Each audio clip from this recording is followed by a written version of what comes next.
하나님 말씀 마가복음 5장 21절에서 24절, 35절에서 43절까지의 말씀입니다. 그 가운데 22절과 23절을 제가 봉독합니다. 회당장 중에 하나인 야이로라 하는 이가 와서 예수를 보고 발 아래 엎드려 간곡히 구하여 이르되 내 어린 딸이 죽게 되었사오니 오셔서 그 위에 손을 얹으사 그로 구원을 받아 살게 하소서 하거늘. 아멘. 제가 존경하는 한 목사님은 설아에 아들 셋이 있었습니다. 제일 큰 아들은 목사가 되어 교회를 섬기고 있고, 셋째 아들은 유명 대학의 교수이면서 장로로 교회를 섬기고 있습니다. 둘째 아들은 수년 전 여름에 교회 학생들을 데리고 수양회를 갔다가 사고를 만나 잃었습니다. 은혜롭고 즐거운 수양회였습니다. 수양회 마지막 날 물놀이를 하다가 학생 하나가 물에 휩쓸려 떠내려가는 것을 이 아들이 보았습니다. 인솔자요 교사였던 목사님의 둘째 아들은 그 학생을 구하려고 물속에 뛰어들었습니다. 그 학생은 그 교사의 도움으로 살아났지만은 목사님의 아들은 나오지 못하고 익사하였습니다. 목사님은 건강하고 착한 아들, 사랑하는 아들을 수양회에서 잃었던 것입니다. 목사님은 그 수양회에 보내지 않았더라면 꼭 내가 뛰어들었어야 했니 등의 후회와 의문이 꼬리에 꼬리를 물었지만은 한 생명을 구하고 빨리 천국으로 간 아들을 만날 것을 소망하다가 지난해 아들이 있는 천국으로 가셨습니다. 세상을 살면서 우리는 뜻하지 않은 일을 가끔 만납니다. 본문에는 야이로라고 하는 한 아버지가 나옵니다. 그 아버지에게 뜻밖의 일이 일어났습니다. 그 일은 아버지로 절망하게 만들었습니다. 그때 그 아버지는 어떻게 했습니까? 오늘은 야이로의 아버지 야이로와 예수님이라는 제목으로 함께 은혜를 받고자 합니다. 아버지 야이로는 절망적인 상황을 만났습니다. 본문 22절과 23절에 회당장 중에 하나인 야이로라 하는 이가 와서 내 어린 딸이 죽게 되었사오니 라고 하였습니다. 야이로라고 하는 사람은 유대인의 회당과 관련한 일을 하는 회당장이었습니다. 당시 유대인의 회당에는 10명의 회당 관리자가 있었는데 그 중에 3명의 원로 장로들이 회당장이라는 직책을 가지고 회당의 일을 책임지고 있었습니다. 회당에서는 안식일 예배를 포함하여 정치, 교육, 경제, 군사, 문화 등 지역의 재반일을 이뤄나기 위한 모임이 자주 열렸습니다. 회당장은 그 모임을 주관하였고 안식일에는 예배를 위하여 성경을 낭독하거나 기도하고 설교할 사람을 지명하였고 회당 건물과 두루마리 성경을 관리하는 일을 하므로 존경을 받았습니다. 어느 날 그는 예기치 않은 일을 만났습니다. 그것은 그의 외동딸이 죽음 직전에 놓이게 된 것입니다. 도저히 회복될 수 없는 무서운 병에 걸린 것입니까? 아니면 큰 사고로 부상을 당하여 생명이 위태하게 된 것입니까? 강도를 만났습니까? 지진과 같은 천재지변을 만나 그물더미에 깔린 것입니까? 이유는 알 수 없지만은 어린 딸이 죽어가고 있었다라고 하는 것은 사실입니다. 그때 아버지 야이로는 어떻게 하였습니까? 그녀의 아버지 야이로는 예수님을 찾아갔습니다. 본문 22절에 회당장 중에 하나인 야이로라 하는 이가 왔어 라고 했습니다. 자신의 외동딸이 생명의 위기를 만났을 때 그는 아버지로서 그 어린 딸을 살리기 위하여 그가 알고 있는 인맥을 동원해 보았을 수 있습니다. 그러나 의사도 권력가도 그의 어린 딸을 살려내지 못하였습니다. 그가 할 수 있는 일은 아무것도 없었습니다. 마침 예수님께서 그가 사는 지역에 오셨다는 말을 듣고 야이로는 예수님께 왔습니다. 그 예수님은 많은 병자를 고쳐주셨습니다. 누구도 고치지 못한다는 중풍병자가 예수님을 만나서 나왔습니다. 열병으로 죽게 된 사람이 나왔고 병든 자, 귀신 들린 자가 예수님을 만나 고침을 받았습니다. 한쪽 손 마른 사람이 있었는데 그 사람이 나왔습니다. 나병 환자도 나왔습니다. 무서운 폭풍이 일어난 바다도 예수님께서 꾸짖고 잠잠하라고 명령하셨을 때 바람이 그치고 바다가 잔잔해졌습니다. 귀신 들린 사람이 있었는데 예수님께서 귀신을 쫓아내어 주심으로 그 사람이 온전하게 되었습니다.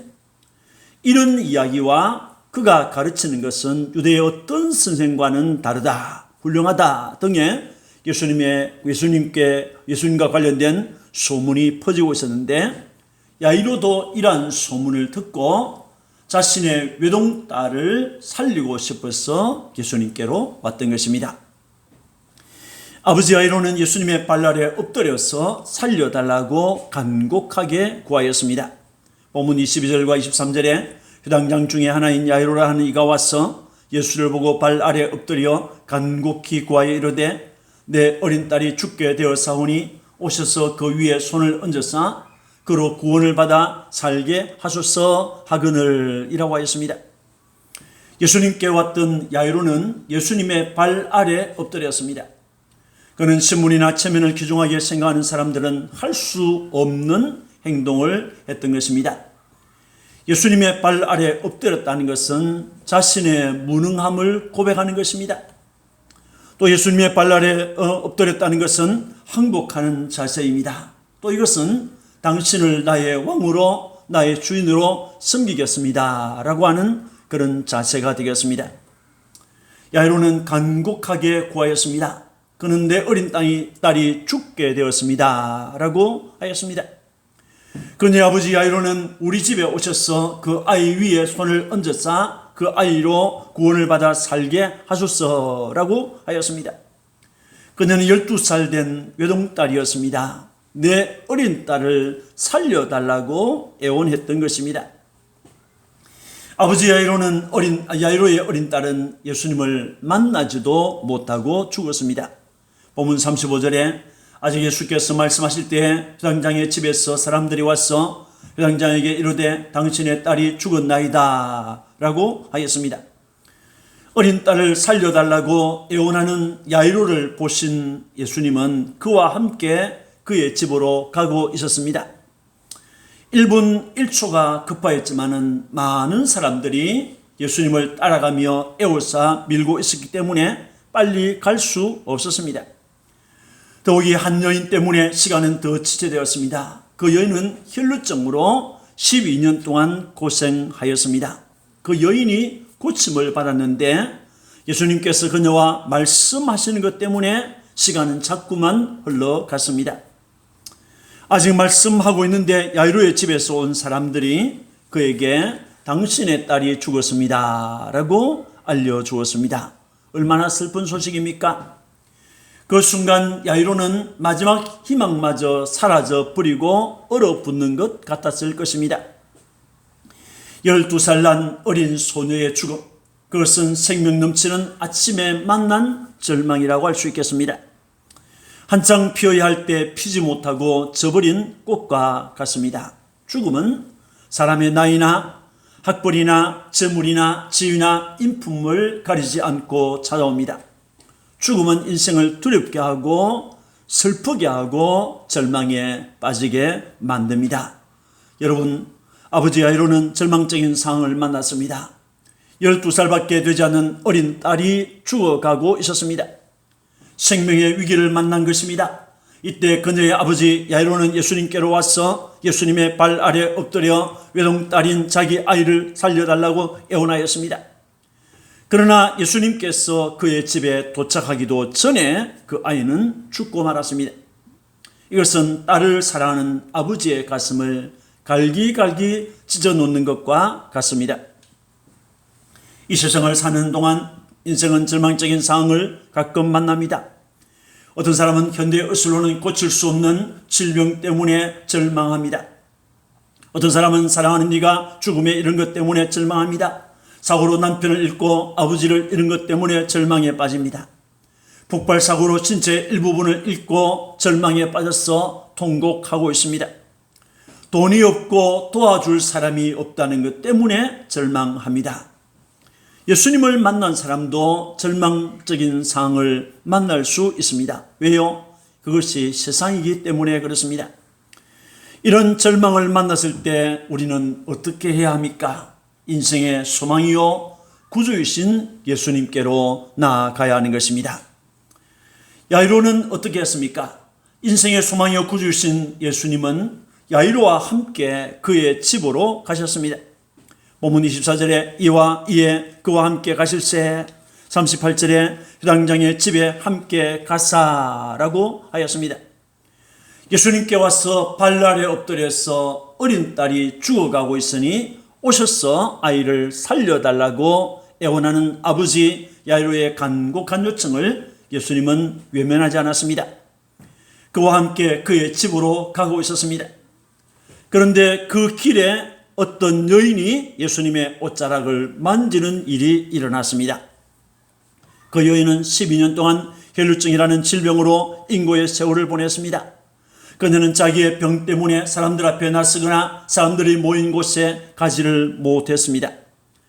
사람들은 그녀를 부정한 사람이라고 하였고 그 여인도 다른 사람과 접촉하게 되면 당신 때문에 나도 부정하게 되었다라고 하는 말을 들을 것 같았어 두려웠기 때문에 사람들을 피하였습니다. 그 여인은 자기 병을 고치기 위해서 훌륭하다는 의사와 명의가 있다는 병원을 찾아가서 치료를 받았지만은 돈만 허비하였고 결과는 더 나빠졌습니다. 어느 날 그녀는 예수님에 관한 소문을 듣게 되었습니다. 예수님을 만나면 나도 나을 수 있겠다라고 하는 희망을 갖게 되었습니다.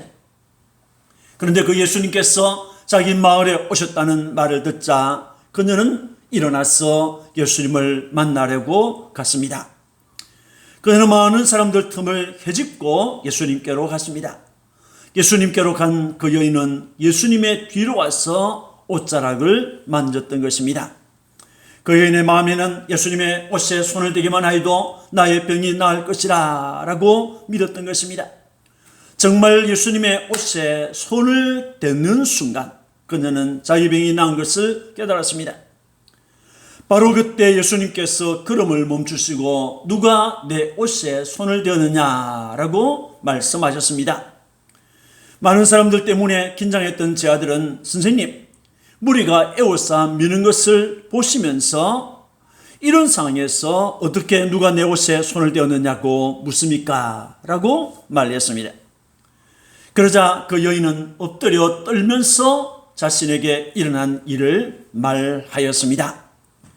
그 이야기를 다 듣고 나신 예수님은 그 여인에게 딸아 내 믿음이 너를 구원하였으니 평안히 가라라고 하셨습니다. 자기 집으로 가는 중에 일어난 이 상황을 야이로는 참으로 이해하기 어려웠을 것입니다. 1분 1초가 급한데 시간 끌기를 하고 있는 것인가? 못할 것 같으면 처음부터 안 된다고 하지 이게 뭐야? 라는 생각을 했을 수 있습니다. 인생의 구주요 소망이신 예수님은 야이로에게 두려워하지 말고 믿기만 하라라고 하셨습니다. 36절에 예수께서 그 하는 말을 곁에서 들으시고 유당장에게 이르시되 두려워하지 말고 믿기만 하라라고 하셨습니다. 예수님은 야이로의 집에서 온 사람들이 야이로에게 하는 말을 들었습니다. 당신의 딸이 죽었습니다 라고 하는 말, 주고받는 이야기를 들었습니다. 그 순간 야이로는 두려움으로 얼어붙는 것 같았을 것입니다. 그 두려워하는 야이로에게 예수님은 두려워하지 말고 믿기만 하라라고 말씀하셨습니다. 두려움은 믿음을 무너뜨립니다. 그러나 믿음은 두려움을 이깁니다. 두려워하면 더욱 두려워지고 슬퍼하면 더욱 슬퍼집니다. 절망하면 절망의 부피가 점점 더 가중되는 것입니다. 예수님은 우리가 두려워할 때 두려워하지 말라, 믿기만 하라라고 말씀하십니다. 믿음만이 온갖 두려움과 절망을 이길 수 있기 때문입니다. 믿기를 축원합니다.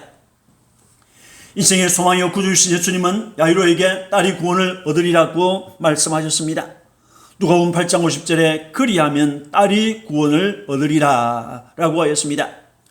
여기에서 딸이 구원을 얻으리라 라고 하는 말은 야이로의 어린 딸이 이미 죽었지만은 다시 살아나게 될 것이라 라고 하는 말입니다. 다시 살아난다고 하는 말이죠. 다시 산다, 다시 살 수 있다, 또는 다시 살아난다 라고 하는 말씀은 기독교만이 가지고 있는 위대한 복음입니다. 생명과 부활의 복음은 모든 민족, 모든 사람에게 참된 소망과 기쁨을 안겨줍니다. 예수님은 나는 부활이요 생명이니 나를 믿는 자는 죽어도 살겠고 라고 말씀하셨습니다. 인생의 소망이요 구주이신 예수님은 야이로의 집에서 어찌하여 떠들며 우느냐라고 하셨습니다. 38절과 39절에 회당장의 집에 함께 가사 떠드는 것과 사람들이 울며 심히 통곡함을 보시고 이르시되 너희가 어찌하여 떠들며 우느냐라고 하였습니다. 이었고 예수님은 야이로의 집에 도착하였습니다.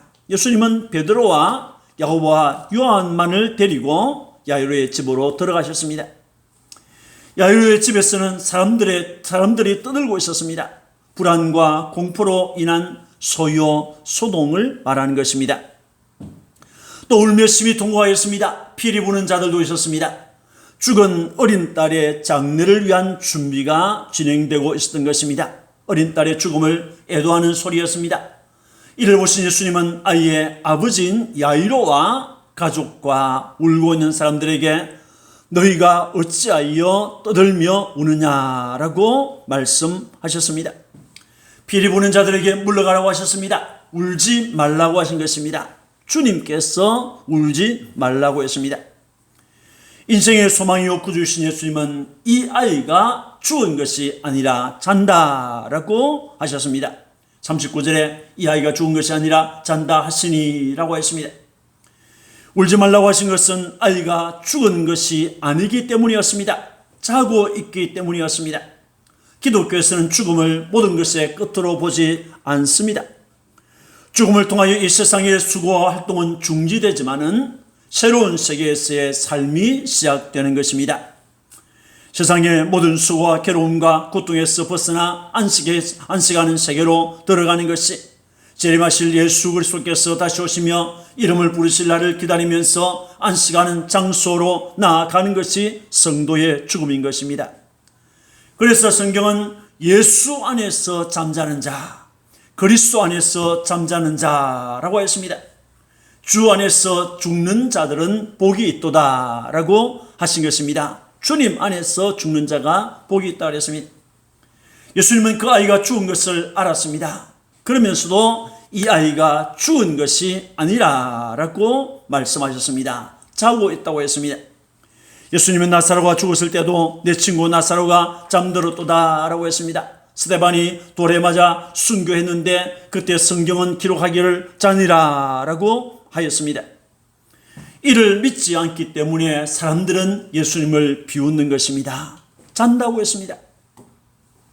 인생의 소망이요 구주이신 예수님은 소녀야 일어나라 라고 하셨습니다. 본문 40절과 41절에 예수께서 아이의 부모와 또 자기와 함께한 자들을 데리시고 아이 있는 곳에 들어가서 그 아이의 손을 잡고 이르시되 달리다굼 하시니 번역하면 곧 내가 네게 말하노니 소녀야 일어나라 하심이라 라고 하였습니다. 예수님은 죽어 육체의 모든 기관 활동이 멈춰버린 소녀의 손을 잡았습니다. 그리고 소녀야 일어나라 달리다굼이라고 하셨습니다. 그 순간 죽은 아이의 영이 돌아왔고 그 소녀는 일어나서 걸었습니다. 생명이요 부활이신 우리 주님께서 일어날 것을 명하실 때 죽은 자는 일어났던 것입니다. 나사로의 무덤에서 나사로야 일어나라고 했을 때 그 나사로가 일어났습니다. 저 나인성 가부의 아들 청년이 죽었습니다. 그 청년의 상녀 앞에서 상녀를 멈추게 하시고 주님께서 청년아 일어나라 라고 하셨을 때 그 청년이 살아났던 것입니다. 주님의 명령 앞에 사망은 물러가고 말았던 것입니다. 여러분, 내가 네게 말하노니 소녀야 일어나라라고 하는 명령 앞에서 아이는 일어나서 걸었습니다. 그 소녀가 살아난 것을 본 사람들은 다 놀랐습니다. 예수님께서 하시는 일을 본 사람들은 누구든지 놀랄 수밖에 없습니다. 보고도 믿을 수 없는 일이 그들 앞에 일어났기 때문인 것입니다. 예수님은 그 소녀에게 먹을 것을 주라라고 하셨습니다. 환상이나 환영이 아니라 실제로 살아서 그들 곁에 있다는 것을 증명하기 위해서 먹을 것을 주라고 한 것입니다. 영은 살과 뼈가 없지요. 먹지 못합니다. 그러던 그들은 살아난 아이를 보게 된 것입니다. 사랑하는 성도 여러분, 야이로 그는 유대인의 회당장이었습니다. 율법에 매여 살았습니다. 유대인들에게 존경받는 인물이었습니다. 그러나 집에서는 매일매일을 평범하게 살아가는 가장이었습니다. 절망적인 일이 일어날 것이라고는 한 번도 생각해 본 일이 없었을 것입니다. 어느 날 그는 12살 된 어린 외동딸이 죽음 직전에 있는 것을 보았습니다. 이에 야이로는 이 아이의 아버지로서 야이로는 예수님께로 갔습니다. 예수님의 발 아래 엎드려서 간곡하게 딸을 살려달라고 애원하였습니다. 그가 예수님을 모시고 가는 길은 참으로 쉽지 않았습니다. 많은 사람들 때문에 길이 막혀서 갈 수 없었고, 혈루증으로 12년간 고생하던 여인 때문에 시간이 지체되었습니다. 그 사이에 아이는 죽고 말았습니다. 아버지로서 야이로는 절망했을 것입니다. 예수님은 그 아이의 아버지 야이로에게 두려워하지 말고 믿기만 하라라고 하셨습니다. 내 딸이 구원을 받으리라고 하셨습니다. 그의 집으로 가셔서 어찌하여 떠들며 우느냐? 이 아이가 죽은 것이 아니라 잔다라고 했습니다. 그리고 소녀의 손을 잡고 소녀야 일어나라 라고 말씀하셨습니다. 주님의 말씀에 그 소녀는 살아나 걸어 다녔습니다. 이 본문을 통해서 우리는 다음과 같은 사실을 명심하기를 원합니다. 아버지 야이로는 자신의 외동딸을 진심으로 사랑했다는 것입니다. 그 때문에 예수님께로 갔습니다. 예수님의 발 아래 엎드려서 간구했습니다. 딸을 살리고자 하는 아버지의 마음 앞에서 지위나 체면 등은 아무것도 아니었습니다. 우리를 향한 하나님 아버지의 사랑은 더 위대한 것입니다. 가정의 딸에 우리는 아버지가 자식을 사랑한다. 얼마나 놀라운 것입니까? 또 자식들은 아버지가 어머니가 나를 사랑한다는 것을 잊지 않아야 하는 것입니다. 두 번째는 예수님은 인생이 바라볼 소망이요 구주시라는 것입니다. 그는 우리를 사랑하여 세상에 오신 구주요 우리를 구원하기 위하여 십자가에서 죽으신 구주입니다. 우리의 죄의 문제, 우리의 모든 문제를 주님께서 다 해결해 주셨습니다. 예수님을 모시면 말씀을 통해서 믿음을 가지게 되고 주님의 은혜를 체험하게 된다는 것입니다. 예수님의 말씀 한마디 한마디를 소녀의 아버지 야이로는 믿었습니다. 인생의 소망이요 구주이신 예수님을 믿을 때, 예수님께서 그 집에 가셨을 때, 그가 말씀하셨을 때 그의 딸은 살아난 것입니다. 그 소녀의 아버지 야이로는 어린 딸을 다시 받았습니다. 생명을, 죽음에서 생명을 받은 것입니다. 주님을 마음에 모시고 살아가는 여러분들, 주님을 사랑하는 여러분들, 주님께서 주신 가정을 이루고 사는 여러분들, 자녀를 사랑하고 존경하는 이런 은혜가 여러분들 가운데 충만하시기를 주님의 이름으로 축원합니다. 아멘. 기도하겠습니다. 하나님 아버지 감사합니다. 회당장 야이로 그는 한 아이의 아버지였습니다. 그에게 한 소녀가 있었습니다. 외동딸이었습니다. 12살 먹는 딸이었습니다. 그는 그 외동딸을 진심으로 사랑했습니다. 그 딸에게 문제가 생겼을 때, 그 딸이 생명의 위기를 만났을 때 그는 아버지로서 예수님께로 가서 예수님의 발 아래 엎드려서 간구했습니다. 딸을 살려달라고 아버지 앞에 애원하였습니다. 우리 예수님만이 인생이 바라볼 참된 소망이요 구주라는 것을 오늘 우리 본문은 우리에게 알려줍니다. 우리를 구원하기 위하여 세상에 오신 주님, 세상에 오셔서 우리를 구원하기 위하여 십자가에서 죽으신 주님 감사합니다. 그 주님을 모시고 살면, 그 주님이 주시는 말씀을 믿으면 그 주님의 은혜를 체험하게 되는 것을 오늘 보았습니다. 오 주님이여, 오늘 가정을 이루고 사는 우리 모든 성도들에게 부모로서 자식을 진심으로 사랑하게 하시고, 자녀들은 또 부모님을 진심으로 공경하는 은혜가 충만하도록 도와주옵소서. 감사하고 구주 예수님 이름으로 축복하고 기도합니다. 아멘.